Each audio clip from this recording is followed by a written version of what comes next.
사도신경으로 우리 신앙을 고백하겠습니다.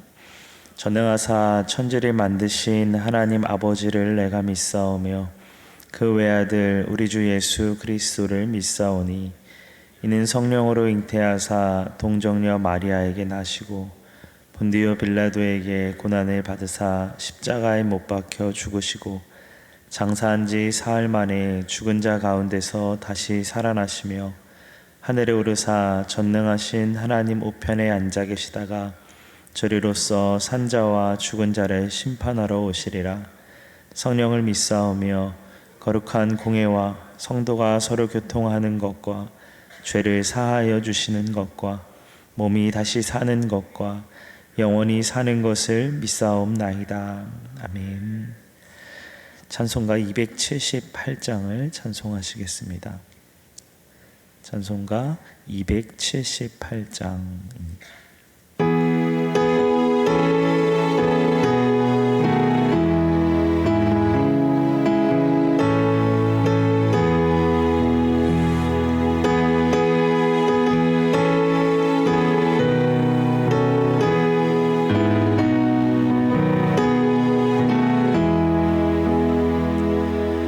여러 해 동안 주 떠나 세상 연락을 즐기고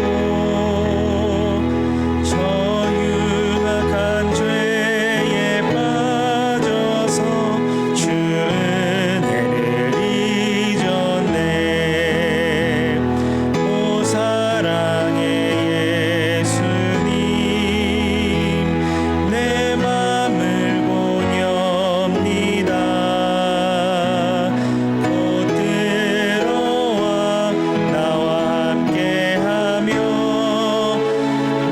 생명이 되소서.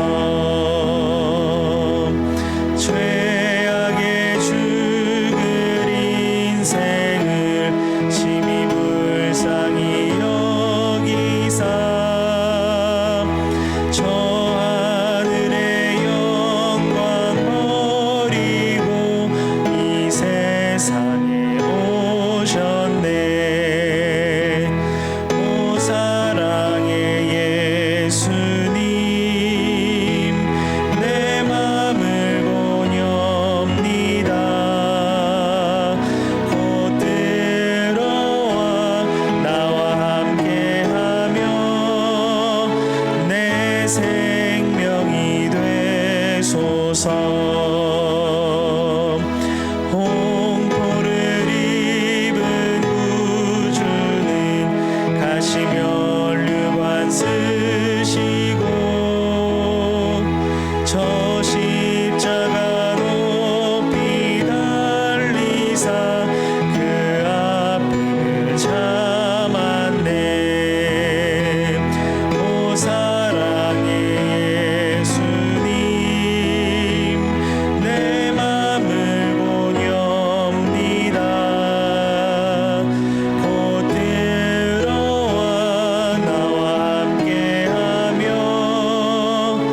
내 생명이 되소서.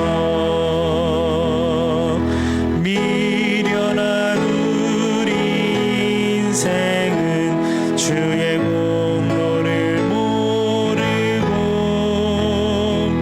그 쓸쓸한 사막 가운데 늘 헤매고 다녔네. 오 사랑의 예수님 내 맘을 보렵니다.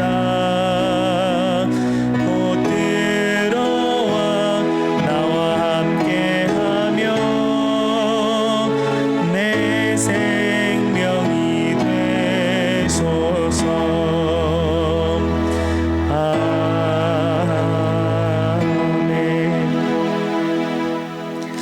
같이 나라와 민족을 위하여 기도하였으면 좋겠습니다. 복음 통일을 위한 기도를 우리가 같이 계속해서 하고 있는데요. 오늘도 북한 주민들을 위하여서 우리가 같이 기도했으면 좋겠습니다. 그들이 굶주림과 그 아픔과 고통 가운데 있는 그들 하나님께서 기억하여 주시고 함께하여 주시기를, 또 복음이 그곳 가운데 온전히 흘러갈 수 있도록, 또 이 땅 가운데 전쟁이 없도록 기도 제목을 가지고 같이 기도할 텐데, 가장 가깝고도 먼 나라인 이 북한 가운데 먹지 못하고 굶주림 가운데 고통 가운데 있는 이들이 기억하여 주옵소서. 사람을 온전하게 하고 살게 하는 그 복음이 땅 가운데 전파되게 하여 주옵소서. 이 땅에 전쟁이 없게 하시고 평화를 이루어 주옵소서. 우리 간절한 마음으로 같이 주님의 이름 한번 부르고 기도하시겠습니다. 주여, 하나님 아버지, 하나님 우리로 하여금 북한 땅을 위하여 하나님 함께 기도할 수 있는 시간과 은혜를 더하여 주시니 감사합니다. 그 땅을 위하여 우리가 같이 기도합니다. 우리의 마음을 모아 주님 앞에 간구할 때에 주님 우리의 기도를 들으시고 응답하여 주옵소서. 하나님 복음 통일을 위하여 우리가 같이 기도할 때에, 특별히 이번 한 주 이 땅의 주민들을 위하여 같이 기도하며 나아갑니다. 하나님, 이들의 굶주림 가운데 고통 가운데 아버지 있는 이들을 하나님께서 기억하여 주옵소서. 하나님, 이들을 하나님께서 붙잡아 주시고 이들 가운데 주님이 함께하여 주시기를 간절히 원합니다. 하나님, 그 땅 가운데 사람을 온전하게 하고 삶을 온전하게 하는 그 복음이 온전히 흘러가기를 간절히 원합니다. 지금까지 하나님 일하고 계시며 지금도 역사하고 계신 그 하나님 아버지, 이 땅 가운데 온전한 복음이 하나님 우리의 생명과 우리의 구원이 되는 복음이 온전히 임하게 되어지기를 간절히 원하옵니다. 주께서 역사하여 주시고 주여 다스려 주옵소서. 그 땅 가운데 평화를 이루어 주시기를 간절히 원합니다. 하나님 그 땅 가운데 하나님 온전한 하나님의 평화가, 그 샬롬이 임하게 되어지기를 간절히 원하오니 주님 우리의 기도를 들으시고 주여 역사하여 주옵소서. 이 아버지 하나님, 이 한반도 가운데 하나님의 평화가 온전히 이루어지기를 간절히 원합니다. 이념으로 갈라져 있는 이 모든 것 가운데 주님의 평화가, 주님의 복음이, 주님의 나라가 온전히 임하게 되기를 간절히 원합니다. 아버지 하나님, 그들의 품어 안을 수 있게 도와주시고, 하나님 그 땅을 위하여 우리가 기도할 때 우리의 마음속에 주님의 마음이 온전히 임하게 되어지게 도와주시고, 그 마음으로 기도하며 이를 이루시는 여호와 하나님, 그 하나님의 열심을 가지고 구원을 이루시는 그 주님을 경험하며 그 마음으로 하나님 우리가 품고 그것을 하나님 바라보게 하시고 땅을 품을 수 있게 하여 주시길 간절히 원합니다. 주여 역사하여 주옵소서. 그대로 함께 하시길 간절히 소망합니다. 주여 받아 주옵소서. 주님 우리의 기도를 들으시고 응답하시고 역사하여 주옵소서. 감사하며 예수님의 이름으로 기도하옵나이다. 아멘. 하나님께서 오늘 우리에게 주시는 말씀은 예레미야 애가 2장 1절에서부터 10절까지 말씀입니다. 예레미야 애가 2장 1절에서부터 10절까지 말씀을 제가 읽겠습니다. 슬프다. 주께서 어찌 그리 진노하사 딸 시온을 구름으로 덮으셨는가. 이스라엘의 아름다움을 하늘에서 땅에 던지셨으며 그의 진노의 날에 그의 발판을 기억하지 아니하셨도다. 주께서 야곱의 모든 거처들을 삼키시고 긍휼히 여기지 아니하셨으며 노하사 딸 유다의 견고한 성체들을 허물어 땅에 엎으시고 나라와 그 지도자들을 욕되게 하셨도다. 맹렬한 진노로 이스라엘의 모든 뿔을 자르셨으며 원수 앞에서 그의 오른손을 뒤로 거두어 들이시고 맹렬한 불이 사방으로 불사름같이 야곱을 불사르셨도다. 원수같이 그의 활을 당기고 대적처럼 그의 오른손을 들고 서서 눈에 드는 아름다운 모든 사람을 죽이셨으며 딸 시온의 장막에 그의 노를 불처럼 쏟으셨도다.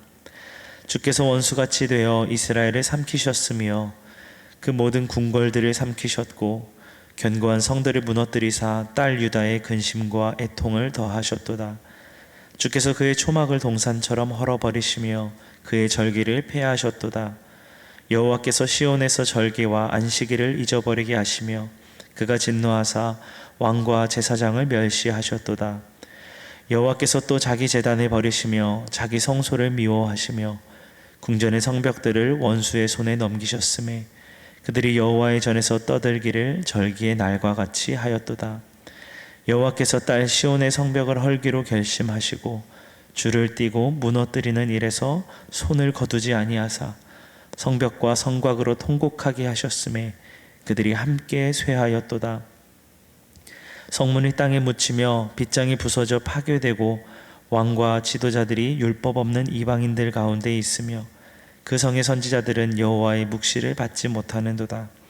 딸 시온의 장로들이 땅에 앉아 잠잠하고 티끌을 머리에 덮어 쓰고 굵은 배를 허리에 둘렀으며 예루살렘 처녀들은 머리를 땅에 숙였도다. 아멘. 오늘도 예배하는 우리에게 주님의 은혜가 이 하루에 온전히 임하게 되기를 주님의 이름으로 축복합니다. 5편의 슬픔의 노래를 기록한 이 예레미야 애가서, 오늘 2장에서는 하나님의 진노가 어떻게 일어났는가를 묘사하고 있습니다. 1장 1절과 같이 오늘 2장 1절에서도 슬프다 외침으로 시작하고 있죠. 1절 말씀입니다. 슬프다. 주께서 어찌 그리 진노하사 딸 시온을 구름으로 덮으셨는가.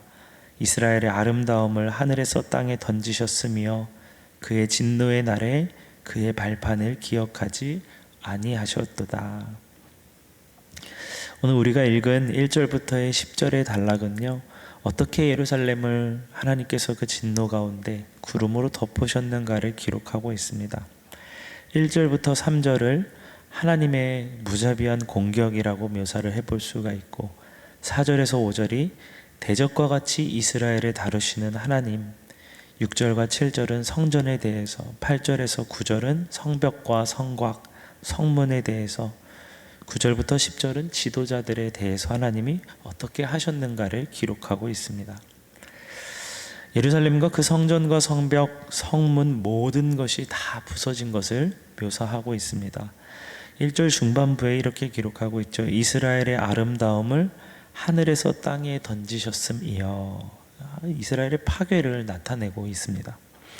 2절에서도 보니까 긍휼히 여기지 아니하셨으며 노아사 딸 유다의 견고한 성체들을 허물어 땅에 엎으시고 나라와 그 지도자들을 욕되게 하셨도다 라고 기록하고 있습니다. 결국 무너지지 않을 것 같았던 이 예루살렘 성, 그것이 무너짐으로 말미암아 이들의 무뎌지고 무감각해진 신앙이 욕되게 되었다는 것입니다. 당연하게 여겼던, 무너지지 않을 것이라고 여겼던 성이 아주 박살이 났다는 것이죠. 오늘 본문만 보아도 느낌이 그렇지 않습니까? 이스라엘의 이 성벽, 성문, 성전이 무너지는 초토화되는 느낌을 우리가 받을 수가 있습니다. 하나님의 진노가 얼마나 무서운지도 보여주고 있지요. 진노하사, 노하사라는 표현이 여러 번 오늘 본문에서 반복되고 있는 것을 봅니다. 결국 죄의 대가가 얼마나 큰지를 우리에게 보여주는 것이 아닌가 생각을 해봅니다. 비교할 수도 없지만, 하나님의 진노와는 비교할 수도 없지만 부모님하고 자녀의 관계도 그렇지 않은가 싶습니다. 체벌에 대해서 여러 논란들이 있고 입장들이 있지만요, 저도 어렸을 때 참 많이는 아니지만 맞을만 할 때 맞았던 것 같아요. 거짓말을 했다가 한 번은 정말 크게 혼난 적, 거의 쫓겨나다시피 혼난 적이 있고, 하루는 중학교 1학년 때였는데 친구들이랑 놀다가 예배를 하루를, 중고등부 예배를 안 갔던 날이 있었어요. 근데 걸려가지고 얼마나 혼났는지 앞으로 이러면 안 되겠구나를 뼈저리게 느낀 적도 있습니다. 아, 잘못에 대한 대가가 이렇게 크구나. 그때는 무서워서 이러면 안 되겠구나라는 생각을 했어요. 그런데 나중에 되어서는요, 무서워서 그러면 안 됐겠구나가 아니라 내가 마땅히 그런 삶을 살아야 했구나, 거짓을 하지 않는 삶을 살아야 했고 하나님을 예배하는 일에 마음을 들여야 하는구나를 알게 되었어요. 그렇게 바뀌었다는 거예요. 그 일을 기억하면서요, 죄 짓지 말아야지, 안 혼나려면은 죄 지으면 안 되지 라는 것이 아니라요, 아버지의 마음을 알게 되는 거예요. 나아가 하나님하고 나의 관계를 알게 된 것이죠. 그래서 더 이해하게 되었던 거예요. 여러분, 우리의 포커스가요, 죄에 대해서 포커스가 가 있어야 되는 것이 아니라요, 하나님의 마음에 가 있어야지 우리의 삶이 그 마음을 따라서 죄를 짓지 않고 멀리하는 삶이 되어진다는 것을 기억하시기를 바랍니다.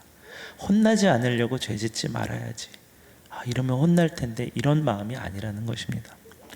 오늘 본문은 예레미야 애가뿐 아니라 성경의 이야기들이요, 결국 그 중심을 어디로 옮기도록 하는가를 우리에게 가르쳐 주고 있어요. 우리의 중심이 하나님께로 옮겨지도록 성경은 끊임없이 우리에게 이야기하고 있다는 것입니다. 6절 말씀입니다. 주께서 그의 초막을 동산처럼 헐어버리시며 그의 절기를 폐하셨도다. 여호와께서 시온에서 절기와 안식일을 잊어버리게 하시며 그가 진노하사 왕과 제사장을 멸시하셨도다.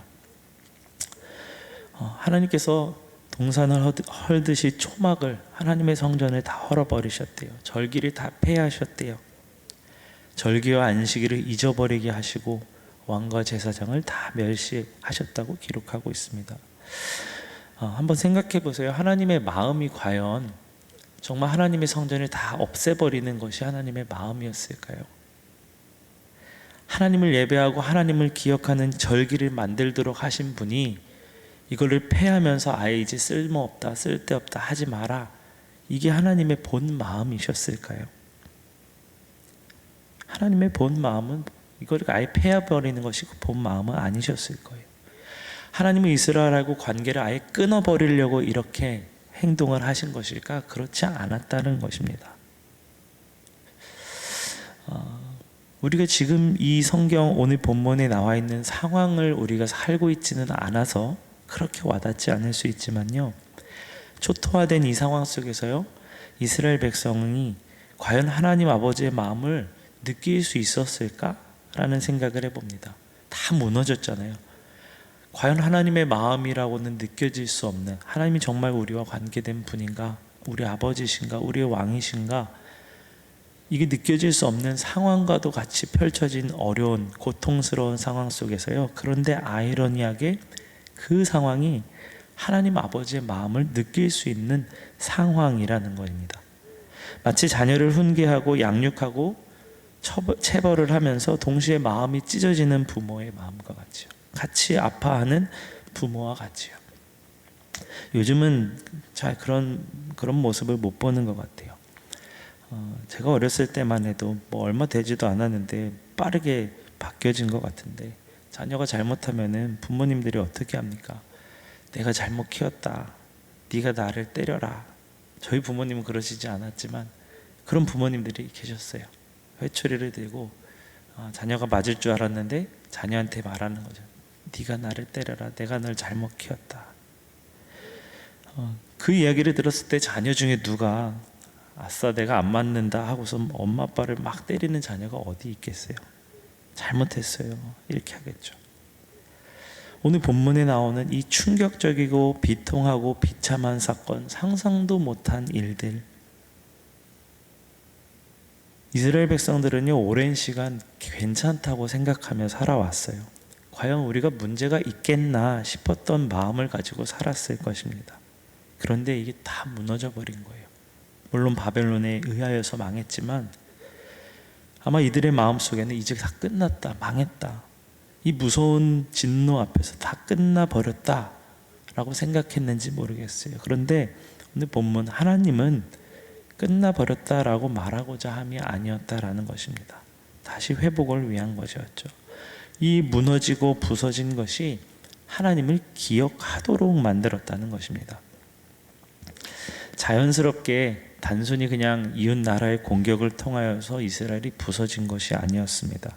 이 모든 부서진 행위의 주체가 오늘 본문에서 이렇게 기록하고 있어요. 1절, 2절, 5절, 6절, 7절, 8절에 반복적으로 기록되고 있어요. 누가 이 모든 상황을 이끌어가고 있는가? 주께서라는 표현이 기록되고 있는 것을 보게 됩니다. 여호와께서, 하나님께서 진노하셔서 하나님께서 이들을 이렇게 무너지도록 만들어 가셨다라는 것을, 주께서, 여호와께서라는 이 행위의 주체가 누구인가를 성경은 분명하게 기록하고 있습니다. 관계를 그냥 끊어버리시고 어떻게 되든지 말든지 해가지고 망가진 것이 아니었다라는 점입니다. 하나님이 하셨다는 고백이에요. 우리가 은혜로운 일들, 어떤 많은 이제 우리의 삶에 좋은 일들이 일어났을 때 우리 이런 고백합니다. 주님이 하셨습니다. 주께서 하셨습니다. 이 웬만한 믿음이 아니고서는 아니죠.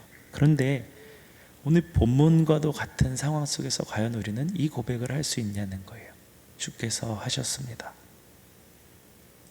여러분 하실 수 있겠습니까?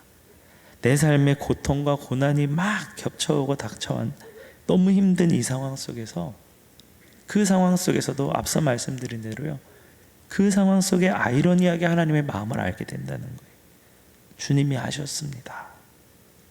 주님이 지금 함께하고 계십니다라는 이 고백이 우리에게 있어야 한다는 거예요. 일관된 신앙, 일관된 믿음이 우리 안에 있어야 한다는 것이죠. 죄의 대가가 얼마나 참혹할 만큼 무서운 것인지를 보여주고는 있습니다. 근데 이 죄라는 것이요, 행위 자체의 문제이기도 하지만요, 더 중요한 거는 이 죄를 할 수밖에, 짓는 그 동기와 중심이, 그 중심 주인의 자리에 하나님을 내몰았기 때문에 이 죄를 저지르게 되는 것이잖아요. 이스라엘은요, 수도 없이 주인을 바꾸어 버린 역사를 우리가 성경을 통해 보고 있어요. 이렇게 망가질 정도가 되지 않았어가지고 괜찮은가 보다, 그냥 그렇게 지내왔던 거예요. 문제가 일어나지 않았을 때는 잘 몰랐던 거예요. 수많은 그런 문제가 일어나지 않았을 때 수많은 기회가 있었던 것이죠. 쉽게 말하면 맞지 않고 돌아설 수 있는 기회가 수없이 많았던 건데 그 기회를 붙잡지 못했어요. 우리도 그렇지 않습니까? 묵상을 하면서요, 우리 본성이 참 악하다, 그 기회를 자연스럽게 날려버린다는 거예요. 여러분, 오히려 아무 일이 일어나지 않을 때, 괜찮을 때, 평안하다 여겨지는 그때에 여러분, 우리의 중심이 흐트러지지 않도록 우리의 중심을 바로 잡으려고 매일같이 주님 앞에서, 말씀 앞에서 애써야 한다라는 것을 기억하시기 바랍니다. 우리의 주인이 누구인가, 나의 삶의 주인이 누구인가를 매일같이 점검을 해야 돼요. 힘들 때는 점검이 잘 됩니다. 근데 힘들지 않을 때 점검하는 일이 어렵다는 거예요. 근데 그때가 점검해야 하는 때라는 것을 기억하시기를 바라요. 에가서는요, 그 슬픔을 노래하고 있습니다. 그러면서 동시에 다시 돌아설 것을, 이스라엘의 주인이 누구이신지를 가르쳐주는 성경이에요. 오늘 이 하루를 여러분 시작하시면서요, 우리 마음이 이 말씀을 묵상하면서 또 갈무리하게 되실 수 있기를 바랍니다. 주님, 나와 함께 하시는 주님을 오늘 이 하루도 주인으로 모시겠습니다. 우리가 앞서 찬양을 했죠. 후렴 가사가 이렇습니다. 오 사랑의 예수님, 내 마음을 곧 엽니다. 곧 들어와 나와 함께하며 내 생명이 되소서. 예전 구찬송가에서는 이 부분이 곧 들어와 나와 동거하며 였잖아요. 함께 같이 하나님 나와 같이 움직이시고 거하시면서 나의 생명이 되어 주십시오. 여러분, 이 고백, 이 믿음이 오늘도 우리에게 유효한 믿음이 될 수 있기를 이 새벽에 같이 기도하고 구하였으면 좋겠습니다. 기도하겠습니다. 하나님, 오늘도 우리에게 생명을 주신 분이 하나님이시고 예배하게 하시고 또 말씀으로 우리 삶의 중심을, 주인을 다시 점검할 수 있는 은혜 주심도 주님이심을 기억합니다. 이 하루를 주님 손에 맡겨드리며 주님, 우리 안에 흔들리지 않는 믿음 갖기를 소망하며 간구할 때에 주님께서 우리 믿음을 견고하게 하여 주시고 이 하루가 그 주님과 동행하는, 주님과 함께하는 하루 되게 하여 주옵소서. 예수님의 이름으로 기도합니다. 아멘. 하늘에 계신 우리 아버지여, 이름이 거룩히 여김을 받으시오며 나라가 임하시오며 뜻이 하늘에서 이루어진 것 같이 땅에서도 이루어지이다. 오늘 우리에게 일용할 양식을 주시옵고 우리가 우리에게 죄 지은 자를 사하여 준 것 같이 우리 죄를 사하여 주시옵고 우리를 시험에 들게 하지 마시옵고 다만 악에서 구하시옵소서. 나라와 권세와 영광이 아버지께 영원히 있사옵나이다. 아멘. 말씀을 기억하시면서 주님의 이름 한번 부르고 같이 기도하시겠습니다. 주여, 하나님, 오늘도 우리를 사랑하시고 우리에게 생명을 주시며 우리에게 은혜 주시는 하나님을 찬양합니다. 하나님 말씀을 우리가 묵상하고 같이 대하면서 과연 우리 삶이 그 중심이 과연 어디에 있는지를 점검해 보기를 원합니다. 이스라엘 백성들이 하나님 다 무너지고 나서야 그들의 잘못된 상황들을, 그들의 중심이 다른 데에 있었다는 것을 깨닫고 돌이켰던 것과 같이, 하나님 우리가 어려움을 만났을 때 그제서야 돌아서는 것이 아니라 오늘 내가 하나님 아무렇지 않다고 여겨지고 편안하다 여겨지는 이 때에 과연 나의 삶의 중심이 하나님께로 잘 서 있는지를 점검하게 하여 주시고, 나의 삶의 주인이 주님이신가를 점검하는 오늘이 아침이 되게 하여 주옵소서. 우리에게 주어진 이 하루를 살 때에 하나님 앞에 온전한 신실한 하나님의 자녀로, 하나님의 백성으로 살기를 간절히 원합니다. 이 새벽에 하나님, 우리가 믿음을 구하며 간구하며 기도합니다. 우리의 믿음 없음을 불쌍히 여겨주시고, 우리의 연약한 믿음, 자꾸만 흔들려지는 우리의 믿음을 하나님 불쌍히 여겨주시고, 주님 그 견고한 믿음을 우리 가운데 허락하여 주옵소서. 믿음을 주시는 분이 하나님이십니다. 주님을 향한 흔들리지 않는 믿음 우리 가운데 허락하여 주시옵소서. 상황이 어떠하든지 우리 눈앞에 펼쳐지는 모든 것들 속에